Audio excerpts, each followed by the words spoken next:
Hello, everyone, and welcome back to the Let's Glow Show. It's Amanda Sweet, the Creative Fairy Godmother, and we're back with another super dope creative in Detroit and across the world. As usual, this person is super amazing, so I'm so excited to introduce you. This is also our first guy on the show, so everybody shout out to Chad. Woohoo! Hello, hello. Thank you so much for having me. Oh my God, so excited. We just talked about it. We're gonna make you a shirt. It's gonna be Chad, the first guy on the Let's Glow Show. So excited to have you here, Chad. Tell everybody a little bit about what you do and who you are. Yeah, of course. Long story short, during the day, I am a marketing professional. I've had a few different jobs, entrepreneurial background, starting my own business back in college, to now also working for a local business here in Detroit and freelancing as well for other startups. So very heavy in the startup community and the marketing world. And then outside of my job, I'm very um, into the arts of all kinds, very into fashion. That's always been a passion of mine.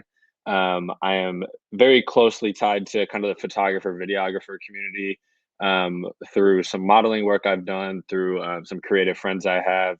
And yeah, I pretty much just like to use my creativity whenever and wherever and however I can, whether that's in work, outside of work, and yeah, that's kind of me.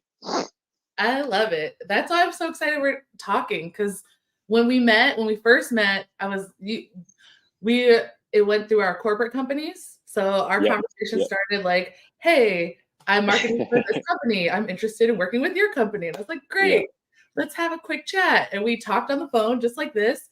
And you were like, "I'm in Royal Oak." I was like, "Come through." And Uh-huh.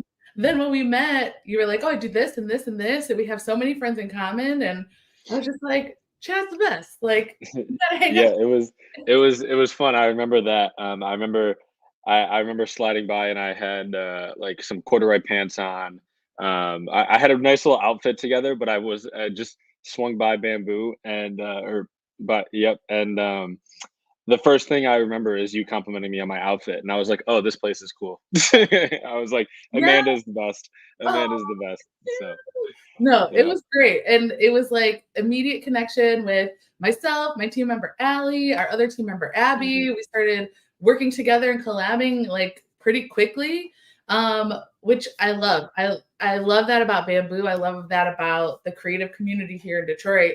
But I'm kind of Hmm. curious about how you got integrated into that community because I feel like there's a pretty big age gap between us, but I feel like we know a lot of the same kind of artists and creative people, which Hmm. is super dope. So what is your like Detroit creative origin story? Yeah, yeah. Well, I mean, I grew up out in the suburbs here in Metro Detroit, so I've always been, this whole greater Detroit area has been home to me. And then I, during college, moved over to the west side of the state a little bit before college as well, and spent some time over there. When I decided to move back, I realized that was one key thing is like I don't really know a lot of people here in the creative scene or just who I should be getting to know, meeting, that sort of thing. And also, through a lot of my before my career really kind of kicked off, I was doing a lot of serving and bartending. Mhm. And I actually started working at a club downtown. And that was where I really got to meet a lot of creatives because it was a place where a lot of artists and fashion kind of trendy people, just kind of very like creative centered folks would go out. And so by working there, I just got to meet all these people. And that kind of overlapped to then when I left that job and got a different corporate job, I was still able to hold on to a lot of those connections and leverage them to just meet new people. And I'm just super like naturally curious as well. So if I'm Mhm. interested in something, I'm gonna find out who's doing it and you know maybe how to reach them or just learn more. And so like I'm part of it is right place, right time. And then part of it is also just me being naturally curious and like not afraid to talk to anyone. So I love it. It's amazing. And I see it in your like in your I hate to separate the corporate from creative because I feel like Mhm. when we met and when you approached me as a salesperson, as a marketing person, it shined through right away. Like you were just Mhm. like, I'm a person, this is my day job, but I'm a whole human. I'm selling this, but also like I'm just down to meet people. I'm just open Mhm.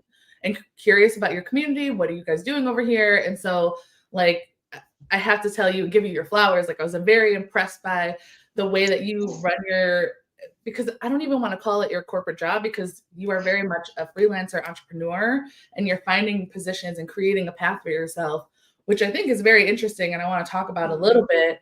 Don't want to dwell too much on the stuff that's like just bringing in the money and making, paying the bills. Mhm. But the way that you're doing it is very interesting. And I feel like there's a lot of people that are trying to do what you're doing, but you're living that. So tell us a little bit about how you're contracting these projects and like how you're running your like day. We could put it in job in Yeah. quotation marks because you're very much an entrepreneur. Yeah, no, first off, I appreciate that. I definitely always one thing that I always come back to is just being authentically myself no matter my situation, whether I'm at work underneath some boss or I'm outside by myself doing something. I'm the same me and I'm always going to be that. So that's something I really strive to do it. I appreciate you mentioning that.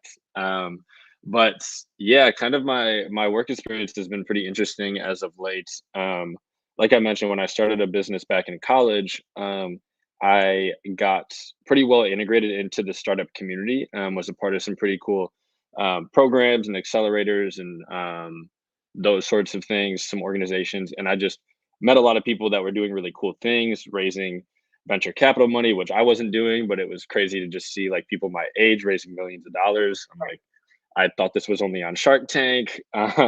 But anyway, so I've kind of been rooted in the startup community, and then I was working obviously when we first met, um, and once that contract, which that just was a job I found through a job board. It wasn't anything that I kind of hacked at, but I found that was a good start for me. And then once my contract was up, I had met some folks here in Detroit that were interested in working with me.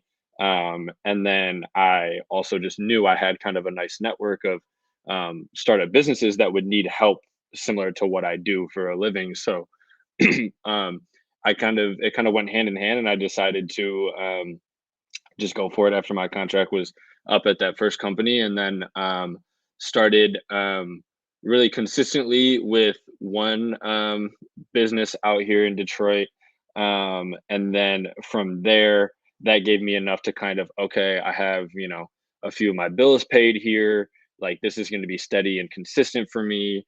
Now let me focus the rest of my energy on um, finding some other companies that I can work with and that sort of thing. And so that first project was a project that I kind of created, but they also kind of needed. So it worked out nicely. But then I found myself approaching a lot of startup companies and offering my marketing help and expertise and capabilities. And I found it very difficult at first because the type of work I do in the marketing realm is not as easy or translated as easy as something like social media marketing or digital advertising. Like it takes a little more for me to show the value for these brands. Can I And ask so it was, a little bit about what that is? Like, what does that yeah, look like? Like, because I know you're not like on social media making reels for people all day long. right. Is it valuable? And we've talked to people that do that, but like Hmm. your approach is very different to marketing, and Hmm. it's not necessarily like sales focused. It's not necessarily social media focused. So, what is your angle?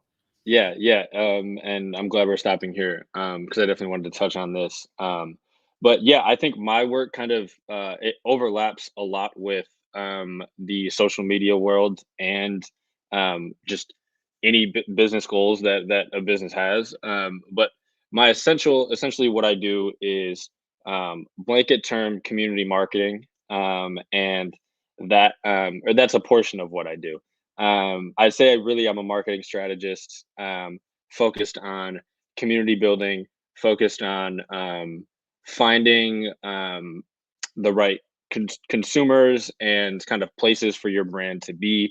Mm, And that takes form a lot of me putting on events or brand activations for companies. That takes the form of me putting together strategy playbooks and strategy decks for certain brands. I've done a lot of kind of like go to market strategy work or new market entry sort of work, a lot of college campus focused marketing that I've been doing because that's been a lot intertwined in my past jobs. And obviously, I'm a younger person as well. So I kind of blend in on these college campuses still and can relate to them. yeah, And then a lot of like brand ambassador work, a lot of partnership work with influencers. So, like I said, a lot of my work overlaps with the social yeah. or it might overlap with the overarching marketing strategy. But keep in mind too, I'm working with kind of newer brands or newer businesses that might have super small teams that need someone like me that has kind of a well-rounded background and kind of a well-rounded expertise to come in and say, okay, we should do X, Y, and Z, but let's also think about the overarching strategy to all this. As you know, you might not have a full marketing team like some of these big brands. You might not even have a simple marketing strategy. Let's work on that. It kind of takes a lot of different forms, but the overall kind of gist of what I do is finding the right communities for brands to be in and spread their message. I love it. It's beautiful because it's like boots on the ground. It's Mhm, very focused on like the brand coming to life and putting mhm, faces behind it mhm. and putting people into it because that is the thing that's going to make the sales. And I Right. appreciate that approach because as someone who builds community and is focused on that, and the overarching goal for me is always like bringing people together, a brand that can see that and understand that is very appealing to people like me who Mhm. is consuming things all the time. But I'm Right. definitely going to consume more locally focused and someone who's like, we're out here doing stuff just like you, and we're inviting you Mhm. and your friends and giving you space to meet new cool people. Right. It's so good and so beautiful. And as someone who hosts events, I'm Mhm. like, we need more Chads in the world that are going to go to brands and say, we need events, we need activation, we need the community to host events. You Mhm. need to support them by sponsoring or showing up as your brand. It's going Mhm. to return on the Mhm. investment. It might not be right away. Right. I think that's where a lot of people like me, event planners or like curators or people who are building, when we're trying to pitch our programming to companies and they're just like, well, are people going to buy the product like today or like the day of the Mhm. event? And if we're like, Mhm. no, this is building brand trust, Mhm. this is getting you integrated into the Yeah.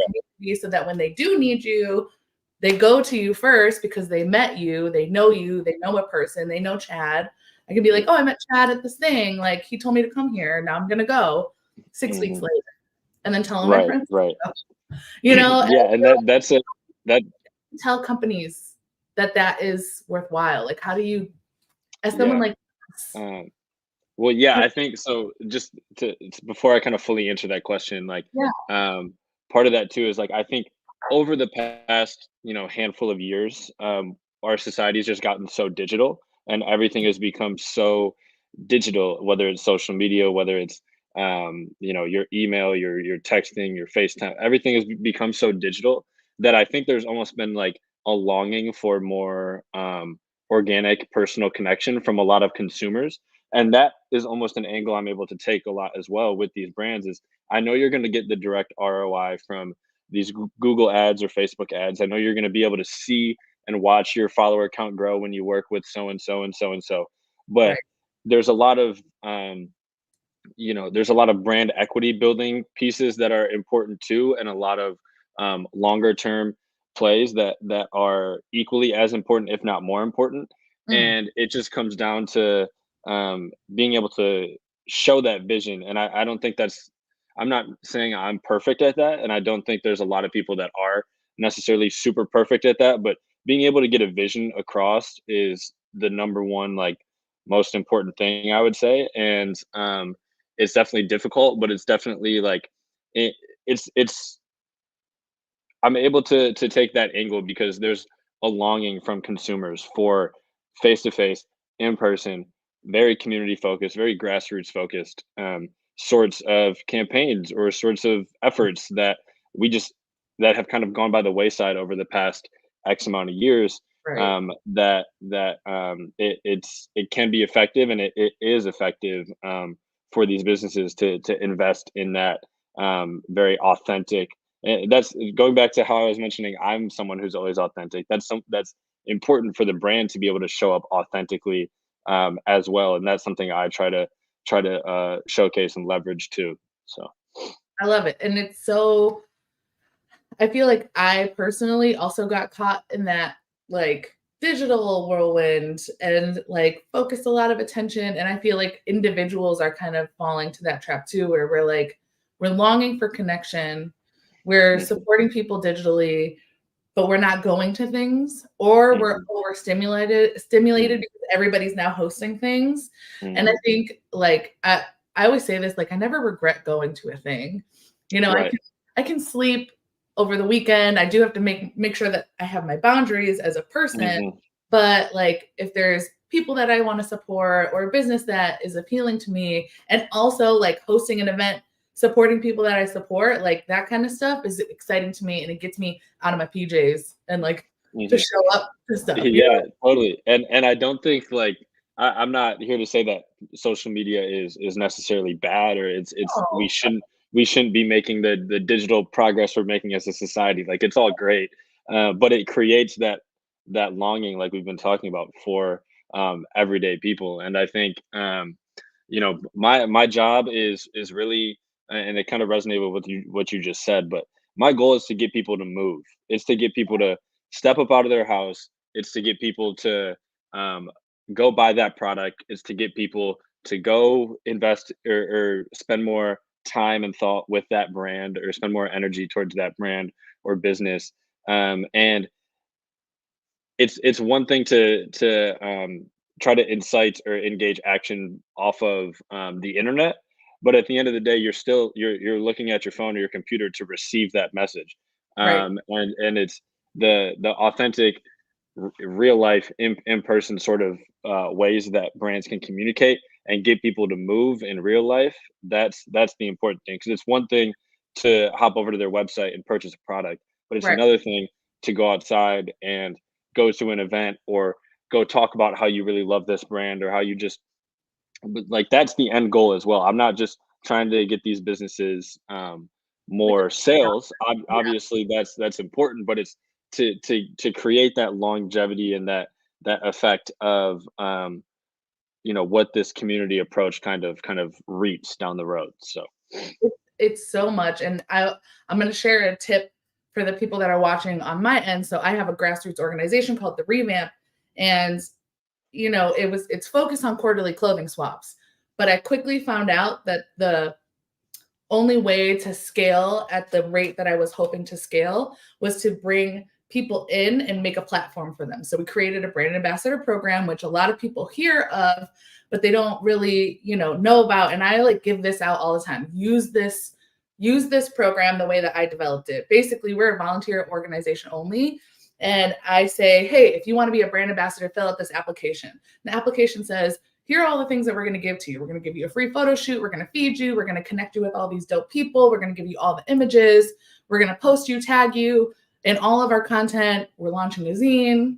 Quick shout out there. But so we're going to put you on all these platforms. We're going to give you access to our network. We're going to show you off. Like we show off all of the people that are participating in the program. And then in turn, you'll come to the event and invite 10 people and tag us on your social. And then all of these people have ownership over the revamp now, and they're the brand ambassadors. It's their responsibility. They're proud of it. They are excited to hold that title, and they go above and beyond for us. They invite 50 people. They tell like 45 people in person. They invite 100 people on Facebook. Like it's so much more than just come to the event and spend $5. Like it's not about mhm, that. It's about mhm, me creating space for you to do what you're good at and to come in and help me with what I'm not good at, which is the access. And there's a lot of things that I'm not good at. So it's this beautiful, it took our events from like 50, 75 to like 300 plus. Like mhm.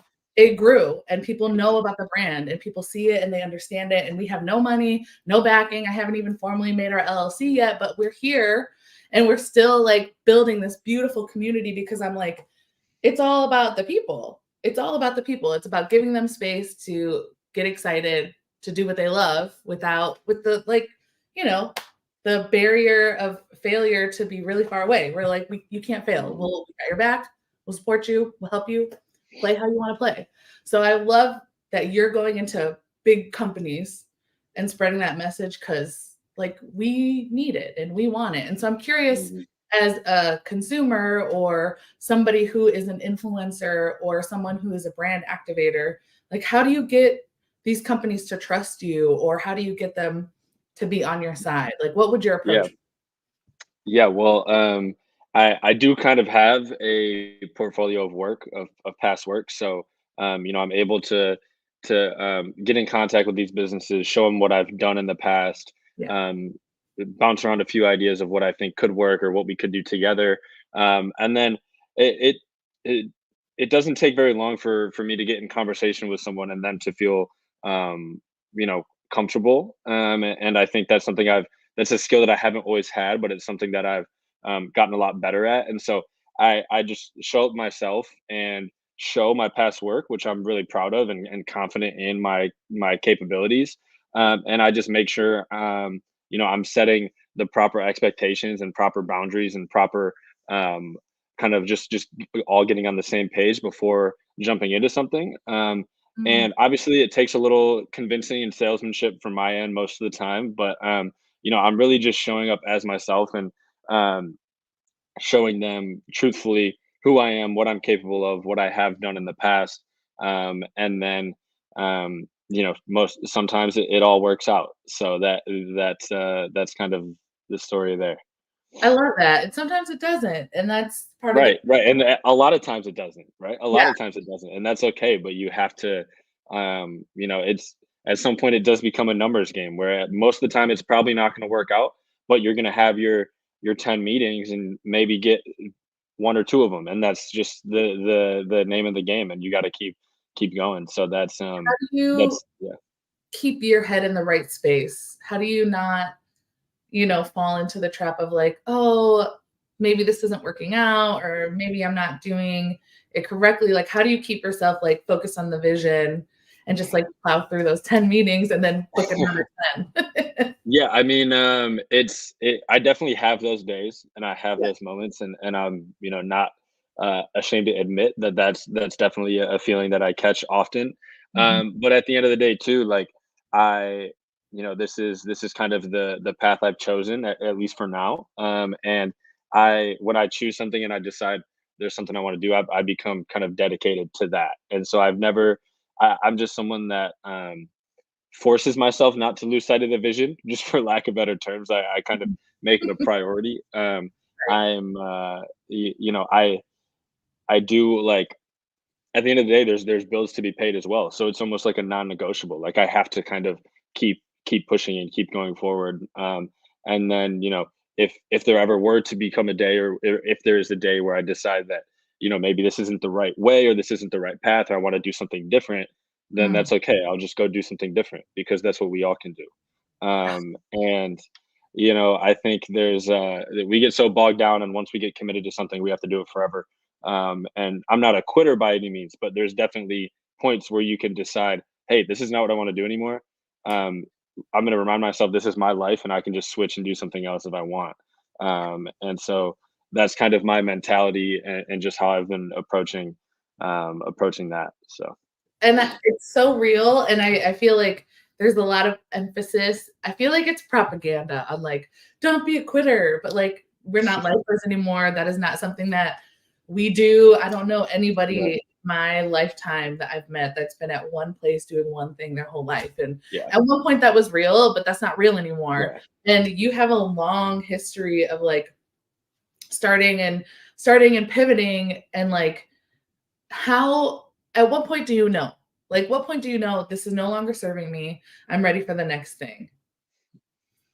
Yeah, it's a good question. I think what it really, the number one thing that it comes down to is does it make you want to get out of bed in the morning? Like, are you dreading waking up and doing this, or are you excited about it?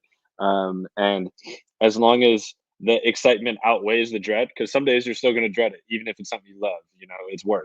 Yeah, Um, right. so as long as that outweighs, you're still in the net positive there. And I think it comes down to your just personal decisions. Like, do you want to keep doing this? That's something as well. But I really think if you're still energized by that, and you're still excited about it, then unless there's a far greater opportunity that you're going to get way more excited about, I don't think there's necessarily a reason you need to, go do something different. But I mean, obviously, life happens too. Bills need to get paid. Things come and go. So there's always, that real life aspect of it too. But as far as like internally, kind of motivational wise, like if you still have any type of passion for Mm. it, I don't see a reason to walk away, just yet. So I'm curious, as a creative person who's got a lot of like really cool hats that you wear, how do you like stay passionate about all of those things? And like how are you managing all of yeah. that at once? Yeah, no, it's definitely something I've um, had to get better at. It's been a challenge of mine as well, and especially as working with different businesses, number one, but then different types of businesses, Mm, and then doing other things outside of work. Like there's a lot that I kind of have to stay on top of. But I am a lunatic about my calendar, so I okay. am like always. I'm just a very organized individual, and I kind of have to be able to do what I'm doing. But I think setting like really good boundaries and expectations for myself in terms of, okay, if today you are going to work from this time to this time, solely on this project, then from this time to this time we're going to completely switch hats and work solely on this project. Mm, And like I find to like if I'm let's say I have two clients, I'm working on one and I'm hitting some roadblocks, or I'm hitting, I'm just dragging through it kind of. mm, And I might have planned to work, from 9 to noon on this project and just focus work for a few hours, crank some work out. But if I'm noticing about like halfway through that I'm like I said, either hitting roadblocks or just not doing or getting the work done I want to get done, I'll take a step back and just switch and start working on something else to give myself a break from that, and flex my muscles in a different way, and mm, then come back to it with kind of a refreshed, ready to go. And it might be I come back to it that afternoon, right? Like I have timetables too, so it's not like I can just put things off or ignore things. But I try to use that to my advantage as well by being able to switch up what I'm working on. mm. But all of this comes down to just proper organization and proper time management, and just really staying organized. So that's you could look at my computer, and to the average eye it might look completely disorganized, but to me it's organized and it all makes sense. And that's You're just like, like I how know where I everything operate. is. Exactly. Okay, So so you yeah. touched on like the time blocking thing a little bit, and I'm like getting into it, but I find myself like kind of like sometimes I'll have something time blocked and get completely distracted or do Mm. something totally different and then feel this like guilt about like this time block that was Mm. made for this. Like, how do you keep it organized? Like, Yeah. do you have any hacks for us? Well, I mean, some days I just won't even. I'll just like today. Actually, my calendar is blank. I have a lot to do, but my calendar is blank. Besides a couple meetings, and that is just the sole purpose of. I know there's a lot I need to do today. I'll write out I'll put together a to do list and to make sure everything gets done. But I want to just free flow through my day today as I see fit. Like if I want to take a late lunch or take an early lunch, or go to the gym during my day, or like do whatever, like I'm some days I'll just leave like this where it's very free flowing. Mm, And that kind of gets that fixed for me right there, to where I'm not going to feel guilty if I miss out on a time block, or I'm not going to feel bad if I don't do X, Y, or Z. But then there's also days where that have to be super structured, because maybe I'll have an event at 3 p.m. or something, and I've got to make sure, okay, from this time to this time, I'm going to need to get this work done because I'm going to be doing this all day, the rest of the day. And yeah. it's, I don't have any like perfect hacks. But I would say definitely give yourself grace on that guilt. There's no need to feel guilty over, and it's something I've struggled with and I've experienced as well. But it's there's no reason to feel guilty over um, work that didn't get done, or you were supposed to do it this time and you're going to do it a different time.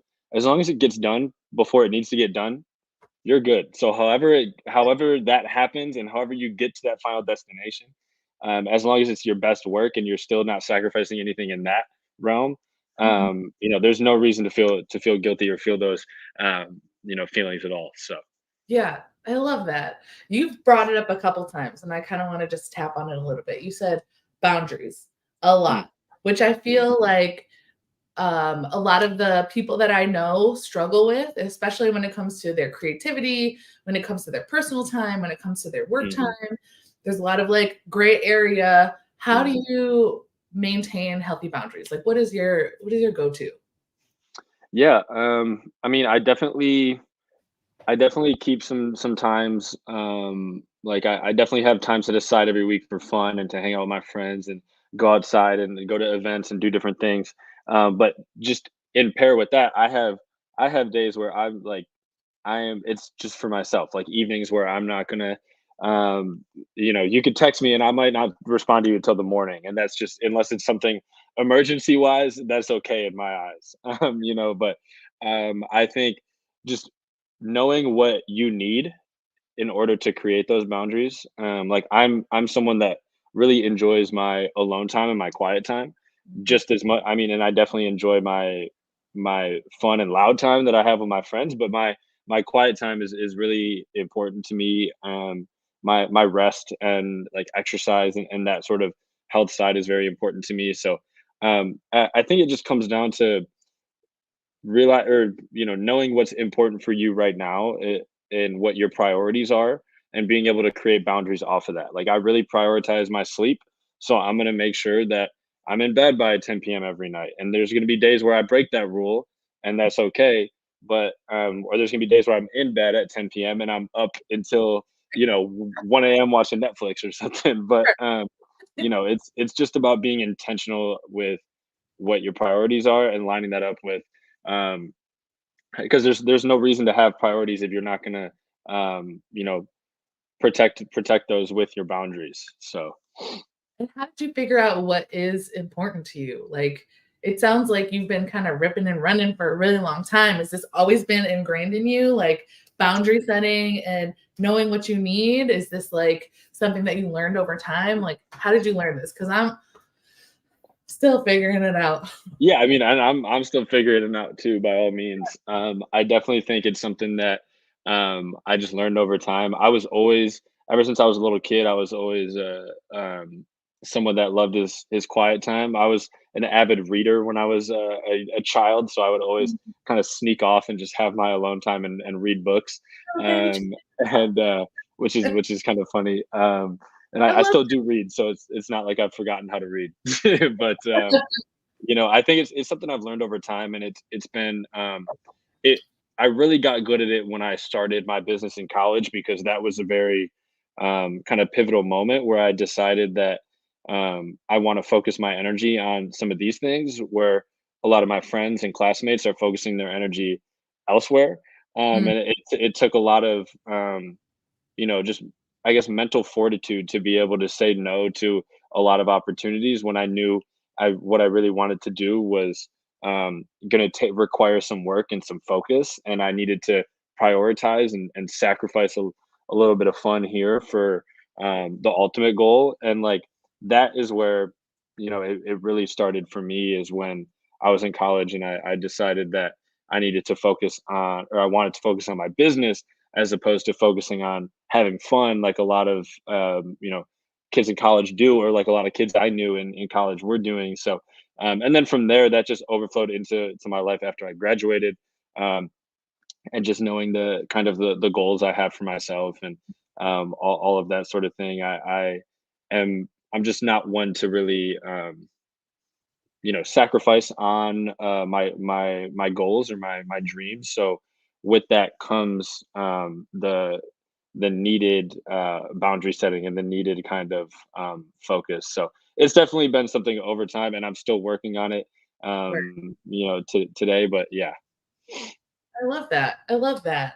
And what is the ultimate dream? Like, what is the Northern Star that's kind of guiding you through all of these like business iterations and iterations of Chad? Yeah. I don't know if I could give you a professional answer. I still don't know what that kind of looks like. But I just know I just want to make a really big impact on people and communities that matter to me. So whatever that looks like, um, that's going to be what it looks like. But I think just staying true to my purpose of making a difference and of being a connector for people and of being someone that gets people to move, like I mentioned, and just gets people excited about things. And I think the ultimate goal eventually will to start start another, probably start a handful more businesses. Like I don't know. There's going to be As um, many as it makes sense. Yeah. yeah, yeah. And I really want to dive more into my kind of art side of my life once I am in a much better financial position where I can do things like that. But so yeah, the ultimate goal is really just to make an impact on people and the people that matter to me, and everything else just kind of falls into place from there. So I love it. I love it. And you're doing it. You're doing that today. Like appreciate that. it's not far away. You're doing it right now. So I Thank you. want to make that very clear to you. I see what you're doing. So what's the current project? Like, is there anything that we can like come and participate in? Well, actually, yeah, we'll be start of 2024. I've joined the team for Creative Mornings, which is coming back to Detroit. So we will be having monthly speaker sessions for all of 2024. Oh, I think maybe January 19th is the first one. Don't quote me on that. all right. But there'll be one every month. I think we're aiming for like the third Friday morning, and that's just an opportunity for the creatives across Metro Detroit to come together.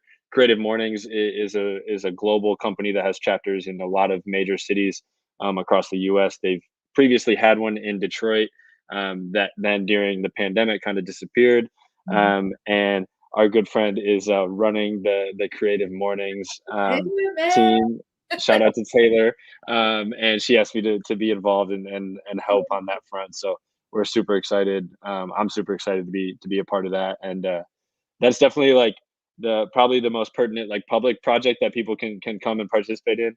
And yeah, that'll be fun. I'm so excited. So I know that you're part. I didn't know you were a part of it, but now I know that you're part of it. Of Yep, course, shout out to Taylor, Johnny Jarbo with Anchor Design, yep, all these yep. like beautiful bamboo babes. Like I love it. Anybody else? Anybody else we got to shout out? I believe Eric from Ideation Orange. He's the only other individual on the team. Yes. I don't know him super well, so I'm getting to know him more. He's a great guy. But yeah, it's the four of us so far right now, so it'll be Let exciting. me know because I'm there. Because you talked about it. Johnny's talked about it. Taylor's talked about it. I'm like, Mhm. can I put it on my calendar now? Like, just let me know so that I can be there. Is Yep. that something So that's like open to the public or like how does yeah, that work? yeah. So it's free, open to the public, and um, I don't know all the super specific details on it yet, but I know it's gonna be it's free. There's gonna be coffee, breakfast most times, or Coffee. at least coffee every time. Breakfast, I think maybe the first. Don't quote me on the breakfast, but there will be snacks or beverages of assortment of kinds I love there, and we're gonna have a lot of cool speakers. So I've been able to take up the role as the speaker lead. So I've been organizing and booking a lot of the speakers for 2024, and it. we've got some really exciting people, some really big movers and shakers across Detroit that are Let me uh, know if you need lined another up. speaker. I got Sounds good. you. Will do. So dope. I love it. I'm so excited. I've heard of Creative Mornings. I didn't know that there was a Detroit one. Now that Mhm. you guys are in the mix, like I've been hearing about it a lot. So I'm super excited.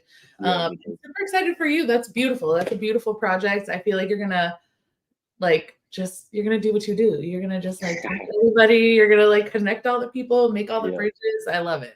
I Yeah, love I'm super excited for that. Obviously, like from a community perspective, but then, like you mentioned, just selfishly a little bit too. Like I'm excited to be in those rooms with all these people and be able to, meet everyone and connect people, and everyone that comes is going to walk away with some, some valuable connections, whether that's going to move their business forward, their career, their personal life, whatever. It's just going to be a fun space for all the like-minded people to come together and grow. So.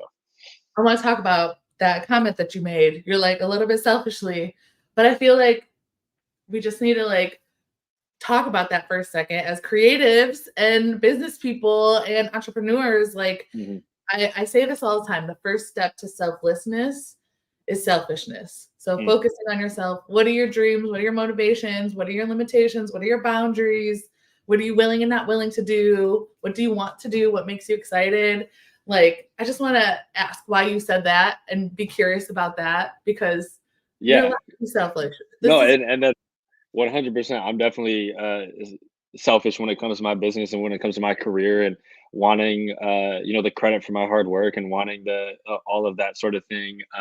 But as just in that scenario, like I'm one of the kind of event curators and staff members, so I'm obviously there to make it a great experience for everyone. So that's why I threw in the selfishly. But I'm definitely not afraid to be selfish when I need to be, which is often. So I'm on the same page with you there. So. I love it. I love it. Okay, do you have any hacks for people that are brand owners that want to get engaged with the community, or on the other end, the community that are just trying to get engaged with brands? Yeah, for brands that are trying to engage with communities, I would say um, define and consistently redefine who your customer is, and whether that's your core customer, whether that's your secondary, third, fourth, fifth type of customer. Identify who those customers are, and then identify the communities, whether that's physical, digital, geographical, theoretical. Identify those communities, and then find the links. So Mm, find where those customers are and what types of organizations they're a part of, what types of groups they're a part of, what types of places do they hang out, what types of things do they do for fun. Start to really mm, break that customer down, and you'll see the similarities, and you'll see um, kind of some things get revealed to you, and you'll be able to make the connection of, oh, if we want to focus on um, what's an example? If we want to focus on a healthy diet, right? We might not just focus on the athletes. Let's also focus on the business owners that are stressed and don't have enough time to eat. Where are they at? Oh, maybe they're at these networking events. Maybe we should go there and show face, or maybe we should do this. mm, So it's like finding these different little pockets and windows where your core customers are, and then being able to show up authentically in a relatable way, because you're going to talk differently. Using the healthy diet example, you're going to talk differently to the business owner than you're going to the athlete that works out 5 times a week. So it's right. being able to stay authentic to your brand but show up in a relatable way. And it really, like I said, just comes down to knowing who your customer is and knowing where to find them. And Mm, once you kind of you know check those two boxes, then that's a great place to start. So. I love it. I love it. And then on the flip side, what does that look like for a person? Because I feel like recently I've been getting approached by brands, which is super Mhm, exciting and mhm, very fun feeling, but also like scary and like one of those experiences where it was a goal, it was a dream as someone who is like using social media as a tool to leverage my community in reality. And like there are brands reaching out that are not necessarily in alignment, and there are brands that I mhm, wish would reach out, and or brands that I have started conversations with, and I'm like, what do I do next? Like, how do I mhm. make Yeah. this? Yeah, and I feel like that's kind of a push-pull scenario, right? Because it's like you wanna really focus on the brands that line up with you and line up with everything you stand for. Yeah. Um, but oftentimes brands aren't gonna work with folks who haven't worked with brands before. So there's like this kind of push-pull of like maybe I have to do a couple of these, even though it maybe 75% lines up with who I am versus the 100% lineup that I really want. Maybe I have to do, one or two of these, and then I can package that, repurpose it, and approach that dream matchup and that dream brand and say, hey, I've done X, Y, and Z. I would love to do this for you in a different way. But of course, if it's like a dramatic compromisation and it's a brand that doesn't line up, there's no reason to involve yourself, right? So it's you definitely have to stay grounded and stay true on your morals. But if there's any kind of wiggle room and it's gonna maybe benefit you with future brand connections and that sort of thing, there might be a valid reason to get involved too. But I think it's such a difficult question because it's such a push and pull of, I and it's something we all deal with in like different ways in our own lives, right? Like I really want this type of job, but I'm Mhm. gonna have to do this job for a couple years before I can get this type of job. Or I Right. like you said, I really want to work with this brand, but maybe I'm gonna have to do X, Y, and Z first before I can do that. Or I really want to play in the Super Bowl, but I'm probably gonna have to play college football first, right? Right. It's like there's these it's kind of a reoccurring narrative for a lot of us. So Yeah. it's a tricky one. I totally believe that, and I think for those of you that are in that space where there are brands that you wanna work with, but you have to build your portfolio first, like, work with small businesses. Hmm.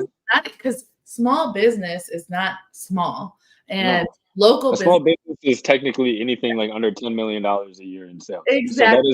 that's not small Not last time I checked. small at all, and I worked and I would, maybe even change that to saying, like, work with local businesses, people that you know. If a Chad comes Hmm. up to you and says, "Oh, I wanna work with you, blah, blah, blah, blah, blah," and you guys build a rapport together, Hmm. it's different than somebody sliding into your DMs, like, all dry Right, and just being like, right, "Work with our brand, here's your code." right, right. I've done a lot of projects with local companies that have built my portfolio to be this Hmm. beautiful, colorful, expansive Yeah, portfolio.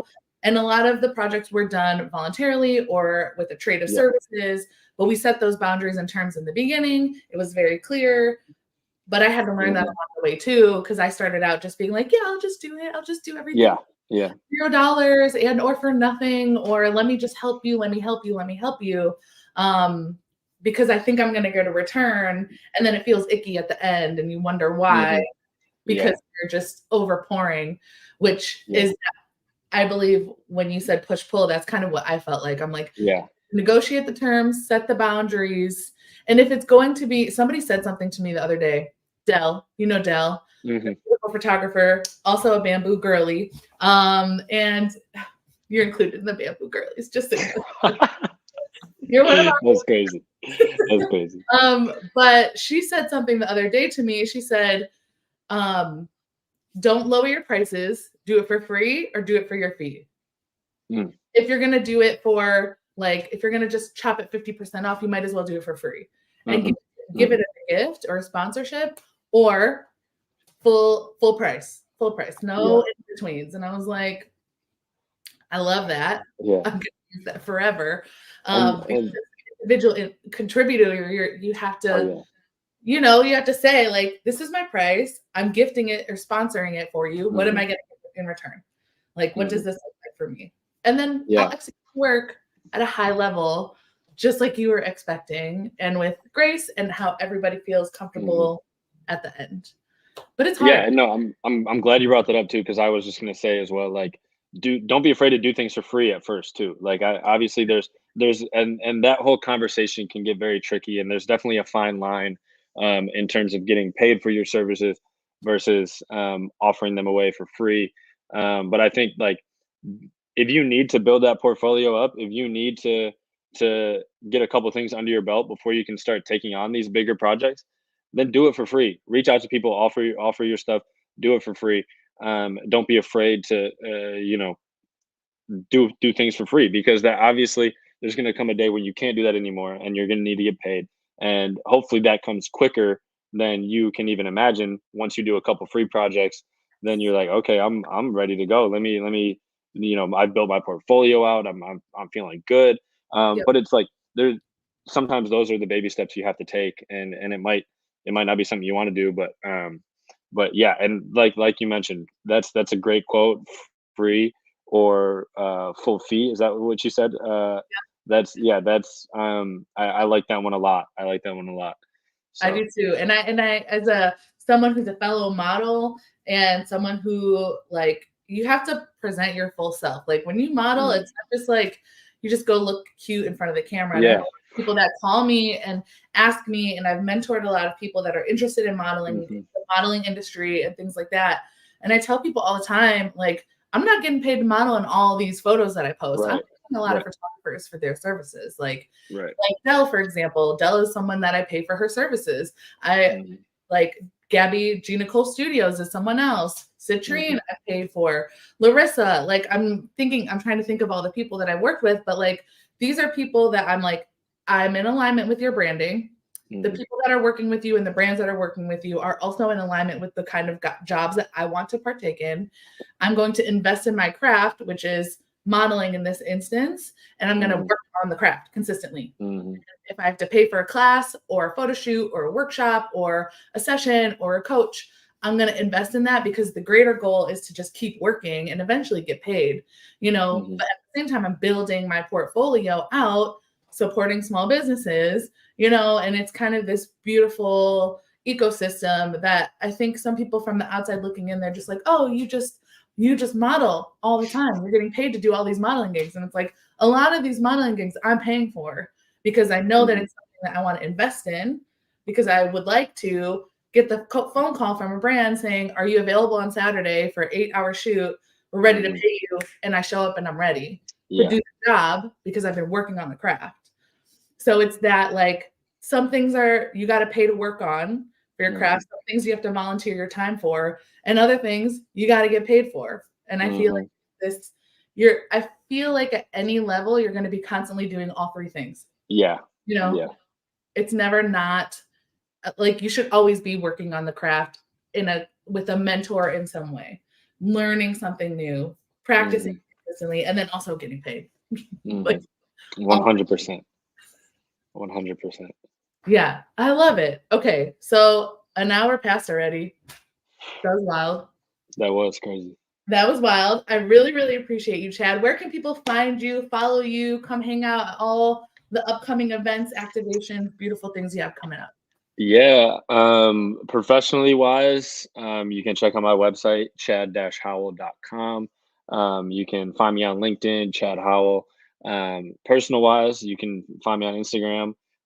It's definitely a different vibe from my professional kind of appearance. I just like to have fun on Instagram. But you can find me there at howell.cr. And yeah, that's pretty much where you can find me. You could look me up. I'm sure you can find some more stuff up about me. I don't know. I'm kind of I'm out there in some different places. So yeah, that's where you can check me out. And any final tidbits that you want to share before we go?